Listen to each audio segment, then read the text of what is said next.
Hey, t'as raté Dynamite cette semaine? T'inquiète, je suis Laure et je te récap ça sur Inside Story, alors n'hésite pas à t'abonner et à partager. Côté match, Will Ospreay s'est frotté à la Don Callis Family en affrontant Brian Cage. D'ailleurs, ils ont essayé de le déconcentrer en lui montrant des images de Kenny Omega attaqué en coulisses. Et pourtant, malgré ça, malgré des interventions en veux-tu, en voilà, c'est Ospreay qui finira par avoir le dernier mot et donc, comme d'habitude, il se fait attaquer en après-match. Mais ne vous en faites pas, Kenny Omega va lui venir en aide avec une chaise, tel le héros d'un scénario de Enemies to Lovers. Ah si, je vous jure, regardez comme Ospreay se couche sur Omega pour essayer de le protéger. Si c'est pas mignon. Jeff Jarrett a affronté Claudio Castagnoli, sachant que s'il gagnait ce match, il remportait une opportunité au titre de Jon Moxley. Bon, Castagnoli, dès le début, il appelle son pote Wheeler Yuta en soutien. Genre, t'es pas capable de maîtriser un vieux comme lui là. Jarrett s'en sort plutôt bien et il est prêt à capitaliser, mais les Death Riders entravent sa victoire, laissant Castagnoli le terminer pour de bon. Donc pas de titre en vue pour Jarrett et franchement, c'est pas plus mal. Ricochet a eu un match face à Air Fox et bon, sans grande surprise, Ricochet va remporter le match sous les huées. Juste après, alors qu'il menace Fox avec un ciseau, il se fait choper par Swerve Strickland venu se venger. Ricochet sera obligé d'utiliser Fox comme bouclier humain pour s'en sortir, comme s'il était en plein braquage le boug. Jay White et Wheeler Yuta se sont affrontés sur le ring également et c'est au bout d'un long affrontement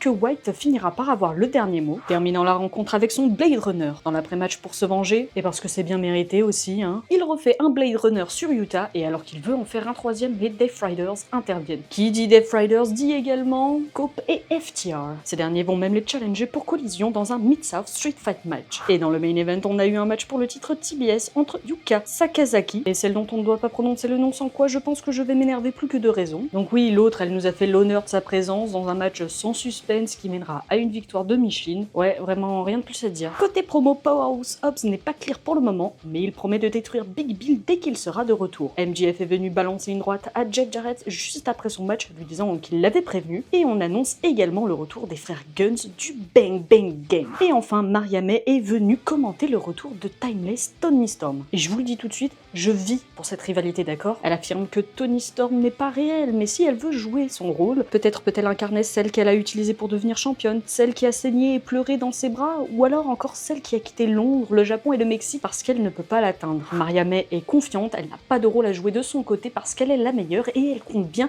graver ça dans la mémoire de Toni Storm. Et voilà, tu as tous les moments importants du show. Retrouve plus de récap et plus de contenu sur nos différents réseaux et à la prochaine.